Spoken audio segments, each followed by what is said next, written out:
মানবের আদর্শ এই মদিনার জমিনে তখন গম্বুজের নিচে এখনো পর্যন্ত চেষ্টা হয়েছে উম্মতের জন্য চোখের পানি বেড়ে কাঁদে এখনো পর্যন্ত উম্মতের জন্য চোখের পানি বেড়ে কাঁদে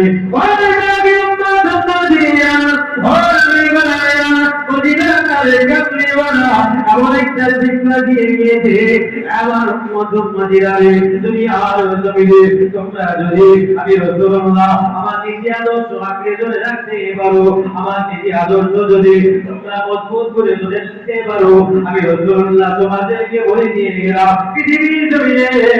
তোমাদেরকে যারা বিরোধী করতে দেবে ইতিহাস করে দেখো আবু জেহেল আমার রাসূলুল্লাহকে বিরোধী করার চেষ্টা করেছিল আবু লাহাব আমার রাসূলুল্লাহকে বিরোধী করার চেষ্টা করেছিল তথাপিও আমার রাসূলুল্লাহকে বিরোধী করতে পারল না আবু লাহাব বলে আব্দুল্লাহ বিন মুহাম্মদ এত তোমাকে বিরোধী করার চেষ্টা করি কিন্তু তোমার মান সম্মান যায় না কেন রাসূলুল্লাহ মুস্কি এসে বলেছিলেন এই আবু লাহাব শুনে রেখে দাও আমার আল্লাহর দেখানো পথে আমি হাঁটি আমার আল্লাহর কথাতে আমি রাসূলুল্লাহ কথা বলি আমাকে কেউ যদি বিরোধী করতে আসে আমি রাসূলুল্লাহ আমার চেহারা দিকে একবার তাকাবে আমি নবী আমার হাতে হাত দিয়ে কালিমা বলে মুসলমান হয়ে যাবে আবু লাহাব চিন্তা করছে মুহাম্মাদের কথা সত্য সাল্লাল্লাহু আলাইহি ওয়াসাল্লাম এখানে থাকা যাবে না দৌড়াতে শুরু করেছে থাকলে যদি এই বলে করতে হয় চলে যাচ্ছে বলে আবু লাহাব রাসূলের দুশমন ছিল না ছিল কিন্তু রাসূলের পাক সাল্লাল্লাহু আলাইহি যখন দুনিয়া একটা ছিলেন একজন দাসীকে খবর দিয়েছিল যে আপনার আস্ত ভাইয়ের ঘরে একজন প্রতিভা সুন্দরী নুরানি চেহারাওয়ালা একজন যুবক দাসী পেয়েছে তখন শাহাদাত আঙ্গুল দিয়ে আবু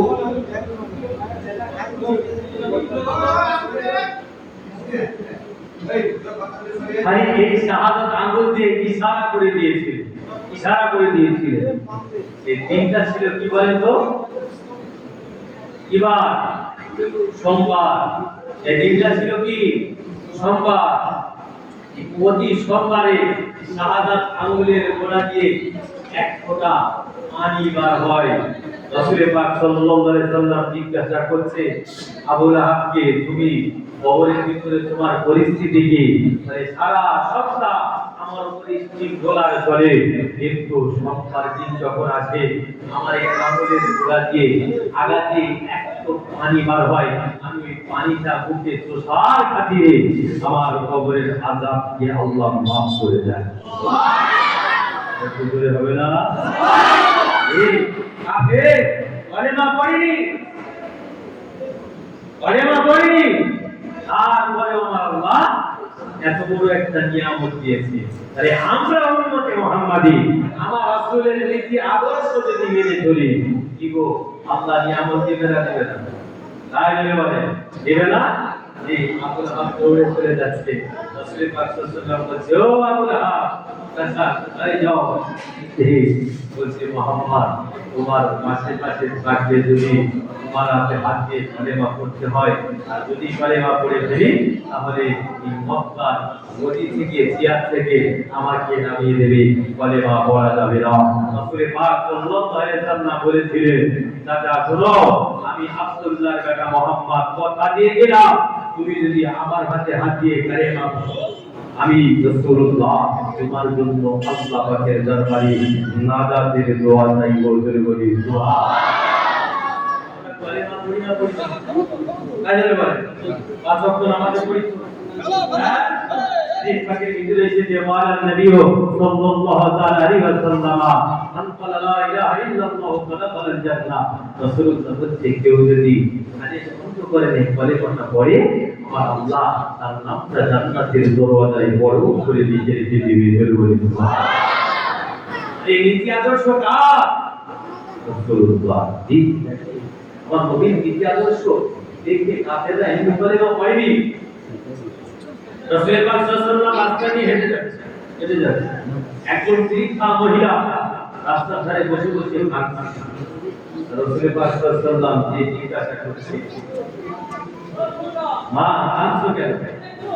কি জন্য কাঁদছো? বলছে, বাবা আমার ছেলে পেলে আমাকে ডাকবে না, আমাকে ভাত দেয় না, আমাকে দাঁড়িয়ে দিয়েছে, পার করে দিয়েছে, আমাকে কেউ খেতে দেয় না, আজ কয়েকদিন প্রকাশ করা আর আছে। রাসূল পাক সাল্লাল্লাহু আলাইহি ওয়াসাল্লাম বলছে, মা আপনি যদি আমার বাড়িতে যান, আমার বাড়িতে থাকেন, কোনো অসুবিধা হবে? বলছে, তুমি মুসলমান, তোমার বাড়িতে গিয়ে থাকলে আবার কি হবে না হবে, কখন কি বলবে না বলবে তার ঠিক নাই। মুসলমানদের একজন নবী এসেছে নাকি, কিন্তু